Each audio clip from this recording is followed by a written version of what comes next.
সবাইকে সকাল সকাল ঘুম থেকে উঠে আমার কাজে চলে যেতে হয়েছে। সংসারে কত কত কাজ থাকে, অনেকে তো বলে যে সংসারে নাকি কোনো কাজেই থাকে না, সারাদিন নাকি শুয়ে বসে কাটিয়ে দেয়। 3 দিন থেকে অনেক বৃষ্টি হচ্ছে, আর বৃষ্টির কারণে আমার পাখির খাঁচাটা অনেক ময়লা হয়ে গেছে, কারণ পাখির খাঁচাটা বারান্দার দিকে থাকে।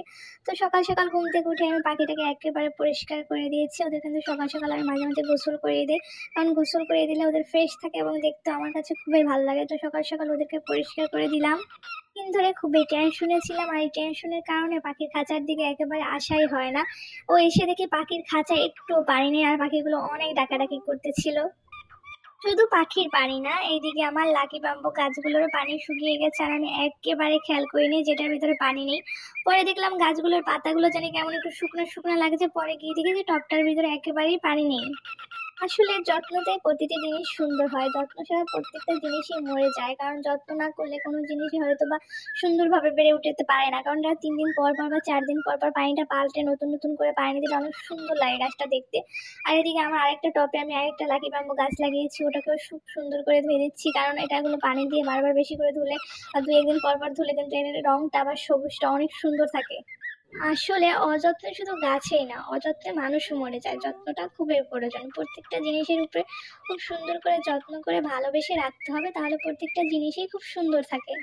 আজকেও হালকা হালকা একটু বৃষ্টি আছে, আর বাইরের ওয়েদারটা এত সুন্দর, হালকা হালকা বৃষ্টি থাকলে কিন্তু ভালো লাগে, বেশি একটা গরমও পড়ে না, একেবারে ঠান্ডাও পড়ে না। এই কারণে খুবই ভালো লাগে। তারপর চলে গেলাম রান্না করতে। তো আজকে কি কি রান্না করবো, আমার মনে হয় যে রান্না করতে গেলে সব থেকে বড় টেনশন হচ্ছে কি রান্না করবো, এটা ভাবতে ভাবতে দিনের অর্ধেকটা সময় চলে যায়। আমার মনে হয় একটা মেয়ের জীবনের সব থেকে বড় টেনশন হচ্ছে সকাল বিকাল দুপুর রাত এই 3-4 বেলা কি রান্না করব, কি খাবো, কি খেতে দেব, কি দিয়ে কি রান্না করলে ভালো হয়, এই টেনশন করতে করতে তার অর্ধেকটা সময় চলে যায়। কাজে আমার মনে হয় যে রান্না বান্নার টেনশন বাদ দিয়ে যদি একটা দিন পার করতে পারতাম, একদম শুয়ে বসে কোনো টেনশন থাকতো না। সকালে কি খেতে হবে, দুপুরে কি খেতে হবে, রাত্রে কি খেতে হবে, কোনো রকম কোনো টেনশন নেই, শুধু শুয়ে থাকতাম। কিন্তু আমার যে মনে হয় কে এই আশাটা পূর্ণ করবে, বুঝতে পারি না। এই আশা করতে করতে আবার রান্না করতে চলে যাই, কারণ আমি একা, কেউ আমাকে হেল্প করার নেই, সো আমাকেই রান্না করতে হবে। থেকে ডিম আর আলু দিয়ে খুব সুন্দর করে একটা মজাদার রান্না করেছিলাম, আর উপর থেকে ধনেপাতা দেওয়াটা আমার খুব পছন্দ, কারণ ধনেপাতা আমার খুব পছন্দ।